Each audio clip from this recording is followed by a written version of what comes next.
Hey y'all, hi. It's time for another episode of what has become one of my favorite series videos to film, pretending to shop at Sephora and then shopping my stash instead. So I'm going to talk about the things that I fake shopped for at Sephora today, the things that I was drawn to, the things that made me want to break my no buy. And then I'm going to show you the pieces of makeup that I already own, that I've owned for a long time, that I picked from my existing collection to use instead of buying new stuff. It's this makeup look. I filmed myself applying it, so you'll see B-roll footage of me applying this makeup as we go through the video. I loved doing it. I really like the way the look came out, and I hope that you enjoy it too. If this is your first time to my channel, then welcome. I'm so glad you're here. My name is Hannah, and I love makeup, but I don't love overspending. I'm trying to make beauty content that celebrates the love of beauty without promoting overspending, because I don't think that those two things have to go hand in hand. So if that sounds good to you, I hope you will subscribe. And now let's go ahead and get into the meat of this video. Okay, I'm really excited to get into this one because I feel like the products are interesting, the things I wanted and the things that I ended up using instead. It's all interesting, but the look is particularly interesting, don't you think? This video is also special because Skillshare is sponsoring me to spend a minute here at the beginning telling you about my experience with them. Skillshare is an online learning community with thousands of classes to inspire and guide your creativity. And I really love working with them. I feel lucky that I've gotten the chance to do that a few times now. And I feel like at this point, I've learned so much from Skillshare about so many things. I've taken a class on how to think about interior decor, a class on how to edit Instagram pictures, a class about how to think about my calendar and manage my calendar, a wild diversity of topics with information from experts that has actually informed the way that I do these things, decorate, edit, schedule on a daily basis. Most recently, on a whim, I clicked on a knife skills class called Knife Skills, a mini class to chop like a chef, which features Chef Elena Karp. And let me tell you, I thought that I had good knife skills. I thought that I knew how to chop julienne, dice, and mince, but I learned so much from this very short class, and I already can tell that they're techniques that I'm going to be using for the rest of my life. I mean, honestly, I feel like I had a masterclass, like a one-on-one masterclass with a professional. And that is what's great about Skillshare. So because of this sponsorship, the first 1,000 people to use the link at the top of my description box down below this video will get a 1-month free trial of Skillshare. And thank you so much to Skillshare for sponsoring this video. And now let us go fake shopping together at Sephora, and I'll talk you through what it is I'm actually wearing on my face today. So when I went to Sephora this morning and started scrolling through, one of the first things that caught my attention is this new release from KOSAS. It's the KOSAS Plump Juicy Lip Booster Lip Treatment. And it caught my eye for a number of reasons. One is that I really like this kind of product. It just, the swatches of it and the way that it looks on the mouths in the imagery, it's so attractive. And it kind of gets me these days. Nourishing lip products that have that creamy light peach color and that just make me feel like if I buy them, I'll have them on my lips all the time and my lips will always be plump and juicy and nourished and always feel amazing. It's like I want lip products like this that are going to make me want to apply them constantly. And something about the way this is marketed, titled, photographed is making me think that it would be that. Of course, the wild thing is that I have a little section in my vanity drawer full of products like this. I have a bunch of GlossierBalm.com. I have something very like this that I recently bought from Summer Fridays that I really, really like. I have the one from Ilia, the lip wrap. That's a fantastic product. I'm not hurting for nourishing lip products like this that make me want to wear them. The only issue with me not wearing them constantly is me not wearing them constantly.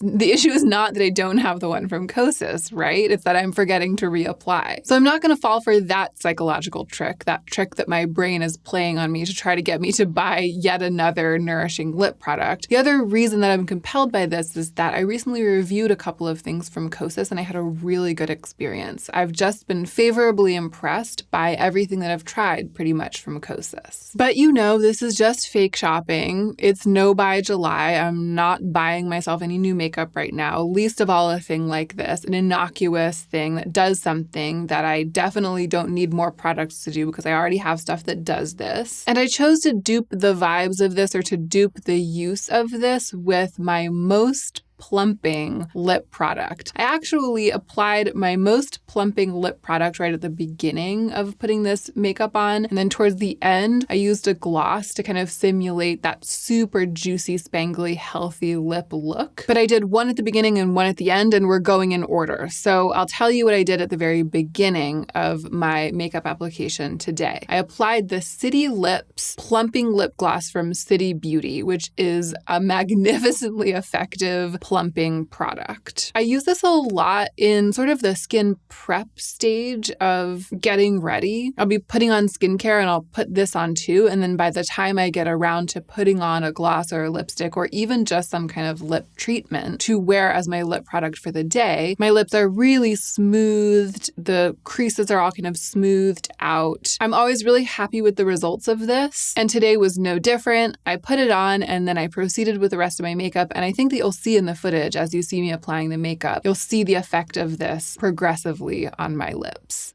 Immediately after that, things started to get very interesting because I was drawn once again to this Yves Saint Laurent new lip and cheek balmy tint, which I feel like I might have actually fake shopped for before, but maybe in another color, or I might have talked about it in new makeup releases or something. I am just so allured by this for a number of reasons. There's something to me about luxury goods packaged in a sort of pedestrian way. I talked about this recently when I talked about the Chantecaille highlighter. I like it when super high-end and luxury makeup brands do that kind of clear neon plastic thing, that like semi-kitschy thing. There is just a je ne sais quoi around that choice that gets me. And I think that it's kind of like a love it or hate it thing. Some people hate it. Some people are like, if this is Yves Saint Laurent, I want it to feel luxury. I want it to be heavy. I want it to be gold plated, hand painted, you know. But I like that this just, I don't know what it is. It doesn't look cheap because it looks well designed. It has that kind of sleek cleanliness. But undeniably, the shape of the packaging, the shape of the tube, and the finish and everything is, you know, something you might see at the drugstore. It also looks a lot like tubes of acrylic paint for kids. And you know, when makeup really pings that art supply bell in my brain, I go bananas. So I always, whenever I'm scrolling on Sephora or looking at what's new in makeup, I always return to this. I don't know how new it actually is because I feel like I've seen it a lot of times, like looked at it a lot, but I haven't actually seen anyone review it. Anyway, we've unpacked all of the pretty illegitimate reasons why I feel like I want this. And now let's talk about what I used instead. Because today, it wasn't just the packaging or the concept of this Yves Saint Laurent balmy cheek tint thing that drew me to this and made me put it in my fake cart. It was also the color of the very, very red one. There's a soft plum, there's a soft peach, and then there's also this cherry red. And I think it's not just the color of the red and how that would look on the cheeks. It's like the way the color of the red makes the packaging look. It's so much about the packaging and the luxury branding for me. And in that situation, I feel like it's a great idea to dupe the vibes, because when you take something that you already own that offers very similar qualities in terms of how it looks on the face, you remind yourself that ultimately you're not buying, I mean, you are buying a piece of packaging, but theoretically, it's a question of use value, right? Theoretically, the reason that you buy something like this is because of how it's going to work when you use it. So I got something this red, I put it on my cheeks, and I was reminded that even though it's really special, it's definitely not my go-to for blush. And it did kind of kill the palpable frisson of excitement that I was feeling around this cherry red Yves Saint Laurent new lip and cheek balmy tint. So the product that I used today is this, the Take a Layer Multi-Pot from 3CE. I have it in this very bright corally red, which is actually a color that I like better than the cherry red of the Yves Saint Laurent product. I feel like it has more intrigue, more subtlety, and it's not as cool toned as the one we're seeing from YSL. So it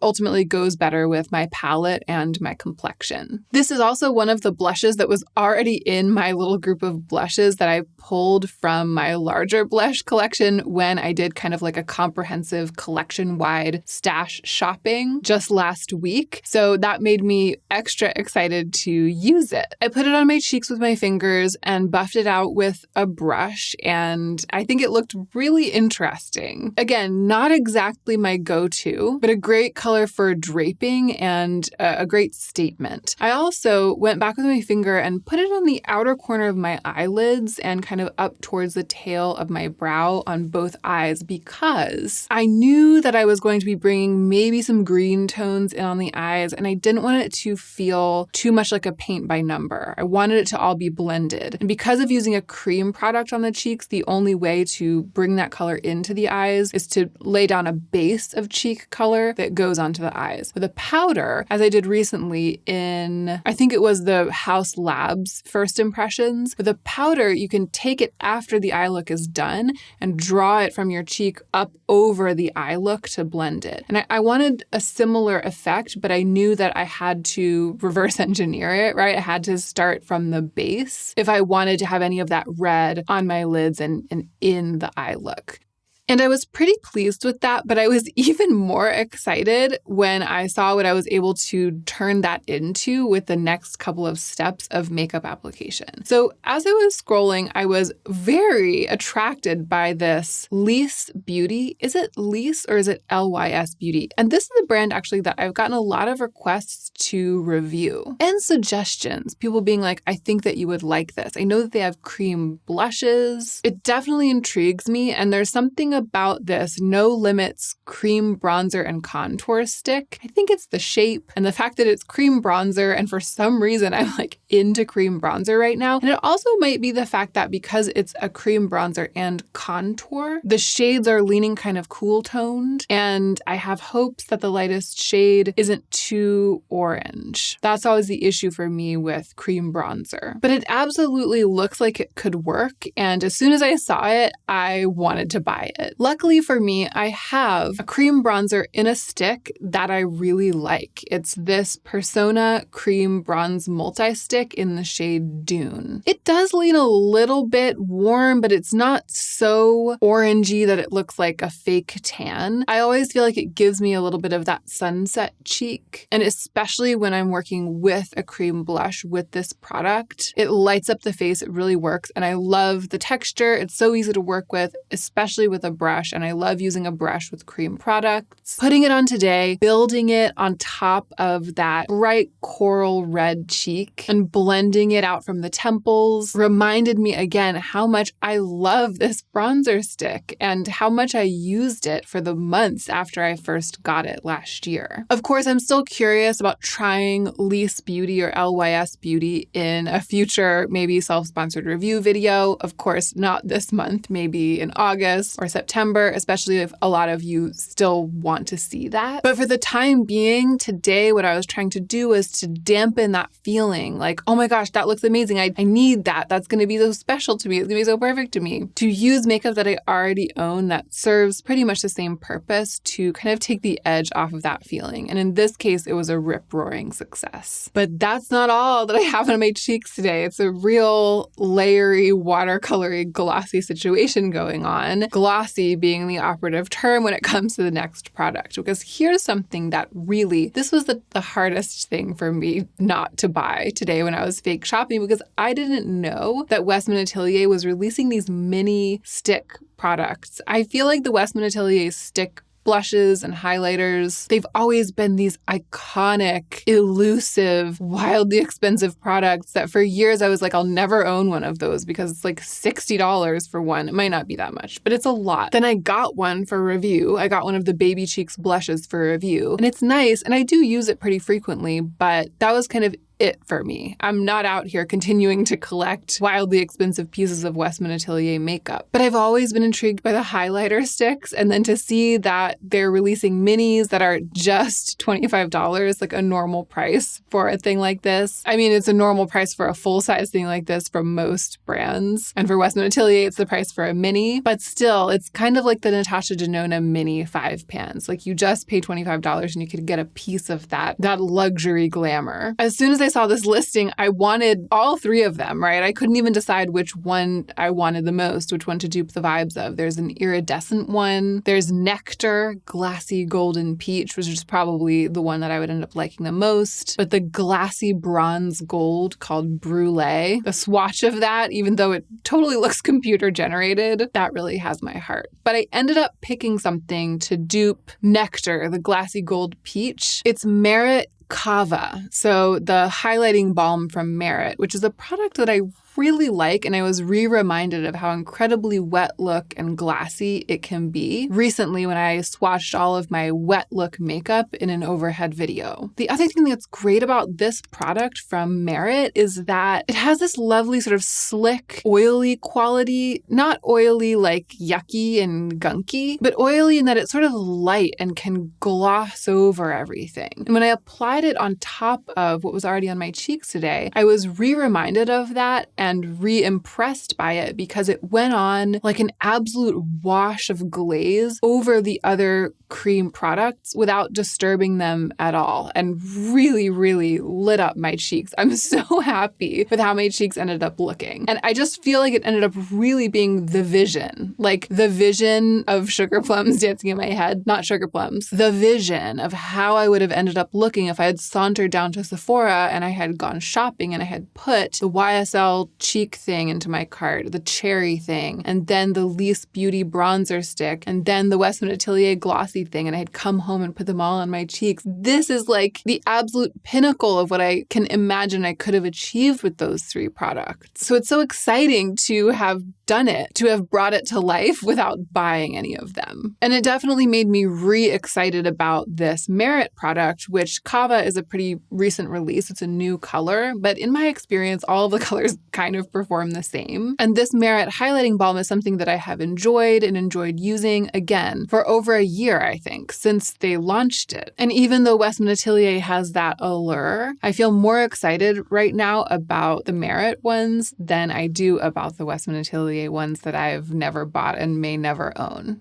Okay, let's move on to eyes. This was kind of interesting. I did the cheeks first because I knew that I wanted to bring that kind of sunsetty, glowy color again onto my eyes and blend it into my eye look. And I knew that I needed to do the cheeks first if I was going to achieve that. But I also did the cheeks first because I knew that I wanted there to be this like rich red tone on my cheeks. And I was worried that if I started with the eyes, I would go hard with a bunch of like rich, creasy, greenish black, and then I would end up having too much eye makeup on my eyes to comfortably execute the cheek that I wanted. And I think it was really smart. I think that was a serious danger. If I had gone right in with what I chose for my eyes, I probably would have done way more on my eyes than I ended up doing, and I would have had to scale it back on the cheeks. So in spite of myself, in spite of me having duped the vibes, in spite of the direction in which my desires have gone lately for eyeshadow, in spite of myself, the thing that I kept coming back to when I was fake shopping on Sephora this morning in the eyeshadow realm was the ABH Nouveau palette. I just still feel so attracted to the color story, and it's not just the overall story, like the color story that is told by the murky green with the lavender, the deep coral, and the blush. It's like the practicality of it. It was catching my eye today because I was just thinking that bronze, the sort of murky deep bronze in the bottom right-hand corner, that brownish bronze, and then all the shades of glossy looking kind of peachish bronze, greenish bronze, silver bronze that are in the top row. I was imagining in my mind having this red bronze and very, very glossy cream cheek, and then thinking it would be ideal to have the ABH palette at my disposal to finish a look like this, because I would just go into any one of those kind of subtle, intricate interesting bronzes, just tap it on my lids and blend it with a brush into the part of the cream cheek that had gone onto my eyes. I would get this sort of blown out, bronzy to red look. This palette would be perfect for that. So I was drawn to it today, not because of wanting to do a look that's emblematic of it, but because I could imagine it being so useful, basically in the day-to-day for me. Like that's one of the things that's alluring about this palette. So I had to remind myself that things that are useful in the day-to-day in that exact way, various shades of interesting bronze, I already have so many things like that. I have so much eyeshadow that's like that because that's my favorite kind of eyeshadow. And I didn't have to look far to find one. There's a beautiful one in this little palette that I built for myself recently when I was playing with my single eyeshadows. And this was sitting right on top of my vanity. It's like my go-to palette right now. One of the singles that's in here is this bronze single from Natasha Denona. I am not even sure what it's called. This was a gift to me years and years ago, but there are a lot of beautiful bronze Natasha Denona shades. All of them do pretty much the same thing. There are a couple in the gold palette. There might even be one in the Lila palette. I don't have the star palette anymore, but there's one in there. And I have lots of bronzes like this in other palettes and other singles as well. This just happened to be the one that was closest to hand. So I didn't overthink it. I just took that and did with it what I would have done with one of the bronzes from the ABH palette, what I just described to you. Tapped it on top of what was already on my lids, blended it out with a brush. I also used a pencil brush to blend it out on my lower lash line. And I'm so happy with how the eye look came out. I feel like there's just some kind of magic happening between the red cream cheek that you can see peeking out from behind the eyeshadow, kind of around the edges, and this bronze that kind of has a greenish tinge, as so many beautiful bronzes do. I was a little bit stressed, a little worried. Red and green are opposites on the color wheel, and they don't always feel like they're going to be the most complementary. I was worried that the coral red would really pull the green out of the bronze and that the colors wouldn't feel harmonious together. And I do kind of feel like the red of the cheek did highlight the green in the bronze, but I feel like they are working together. They are like setting each other off. It is simultaneously the look that I imagined doing with my fake Sephora cart full of makeup and better than I imagined. Like it worked better and in a little bit of a different way than what I imagined. When all was said and done and I had finished with everything else on my face, I didn't really feel like using like the Ilia balm or a glossierbalm.com or something that was really just super basic as a creamy treatment on my lips. I wanted something a little bit more makeup-y to balance out this look. So I ended up going with the Persona Gloss in the shade Twilight. It's so pretty. My lips, they still look natural. You can still see the color of the skin of my lips pretty much through this product, but it has this sort of spangly quality, this peachy spangly quality that lights up the lips. It's a much better way to finish this look than the KOSAS treatment product would have been. And it reminded me how much I love the Persona glosses. Again, when I did that full collection-wide stash shopping last week, I shopped my stash for both colors of the Persona gloss, this one and the shade Coral. It's been great to reconnect with them. It's a real shame that they ever slipped to the back of my drawer because they're some of my all-time favorite glosses. And that is it. As you can probably tell, I'm very happy with this look. I feel like there's something special about it, and I feel like it has that combination of being a little bit edgy in that it's sort of unusual in statement making in the colors and the way that they blend and the way that they're applied, especially from like here to here. It has that, but it's also fresh and easy to wear. It's not heavy. It's not weighing me down. And I don't know, I've been appreciating that lately, feeling like I'm kind of still in my real skin instead of having some kind of mask on. Not only am I totally over all of the things that I fake shopped for this morning, even though this morning when I first went through and put things in my cart at Sephora, I was really feeling the desire, especially for the Westman Atelier mini highlighter. Not only am I totally over that, but my excitement about that makeup has shifted, not just to my makeup products, like the things that I picked from my collection, but to my makeup look on my face Like, I've been talking about how fun this look was and how inspired I am by the way that it came together. That to me is a real success for a stash shopping project or a little project like this. Because my desire for new makeup hasn't just been squashed by my happiness about my stuff that I have. It has actually been transformed into happiness about the use of that stuff. It's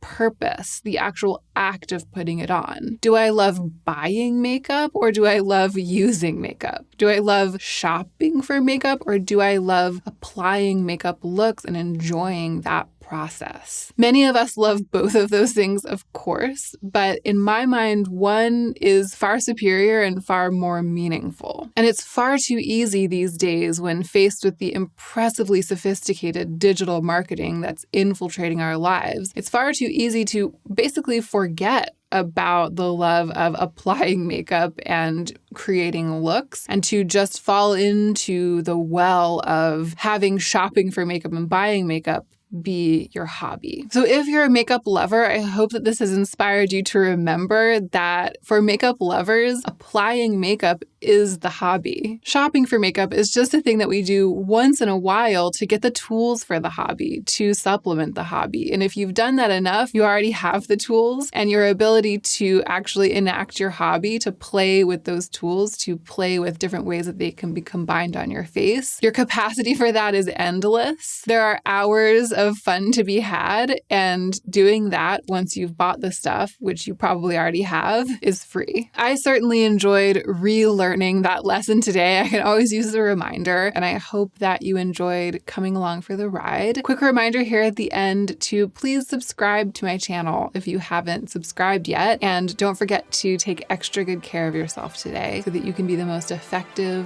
version of yourself as you do your work in the world.